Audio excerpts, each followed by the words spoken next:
Holy moly. So today is Elon Musk's last sort of official day in Washington, and Donald Trump is doing a press conference with him in the Oval Office later on Friday to sort of give him a send-off. But man, it is not going to go the way that Elon Musk would want it to, because let me just read you a incredible New York Times piece that popped this morning. First of all, here's the headline. On the campaign trail, Elon Musk juggled drugs and family drama.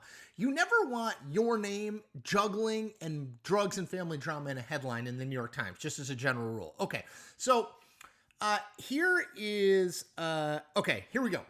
This is quoting, second paragraph of the story. Mr. Musk's drug consumption went well beyond occasional use. He told people he was taking so much ketamine, a powerful anesthetic, that it was affecting his bladder, a known effect of chronic use. He took ecstasy and psychedelic mushrooms, and he traveled with a daily medication box that held about 20 pills, including ones with the markings of the stimulant Adderall, according to a photo of the box, and people had seen it. Skipping down one paragraph. At the same time, Mr. Musk's family life has grown increasingly tumultuous as he has negotiated overlapping romantic relationships and private legal battles involving his growing brood of children, according to documents in interviews.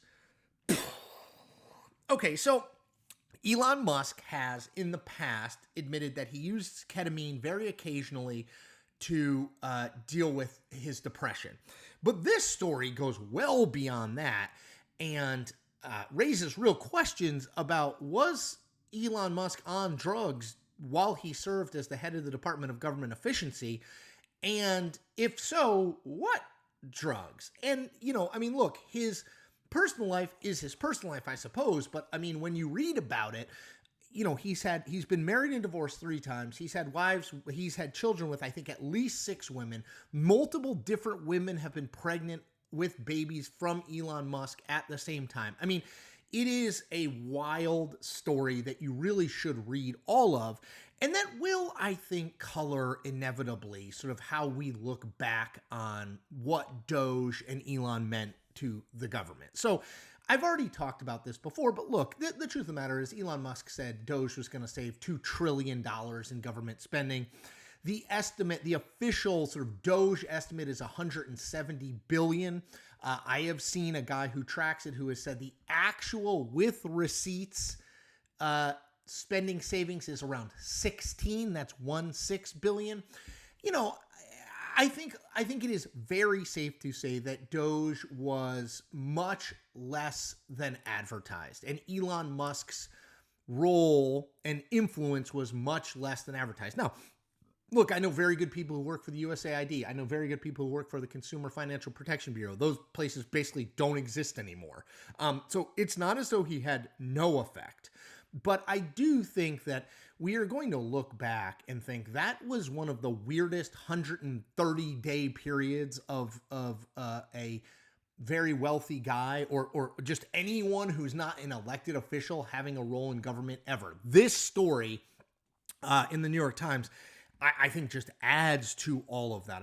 There's wild stuff in here. And again, it raises the question, was this guy who was at times during the first 100 days of Donald Trump's presidency the second most powerful person in the country, was he using psychedelic mushrooms? Was he using ketamine? Was he using ecstasy? And was it during public events? Was it when he was with the President of the United States? All of those, I think, are real questions. Now, Republicans control the House and the Senate, so we are not going to get hearings into any of this, at least not until maybe 2027 if Democrats retake the House. But those are real questions that should be asked, right? This is a very powerful person, not just a rich guy, right? A rich private individual, fine. This is a guy who was serving in government, admittedly in a volunteer role, but serving in government. And his life as portrayed in this New York Times story is all over the place, right? This is a guy making decisions about lots of very important things in people's lives, and who was doing, according to the New York Times, enough ketamine that it was causing bladder problems for him. So, Donald Trump, I think, and Elon Musk wanted this press conference at the Oval Office on Friday afternoon to be a sort of celebratory thing. Look at everything that Elon has done. As I've said before, I don't think Elon has done nearly what anyone thought when it comes to, or what he has said when it comes to cutting and Doge. And I think this story is going to get asked about all the time. Did you do drugs when you were in the White House? What drugs did you do? What, all of those sorts of things are probably going to cloud this and annoy Donald Trump, and probably reaffirm for Donald Trump why he's getting rid of Elon Musk. All right, everyone. I hope you have a better Friday than Elon Musk is likely to have. I ask you to do one thing, which is just hit that subscribe button. You get tons of free content, and it really helps me as I try to build my career as an independent news creator. All right, take care.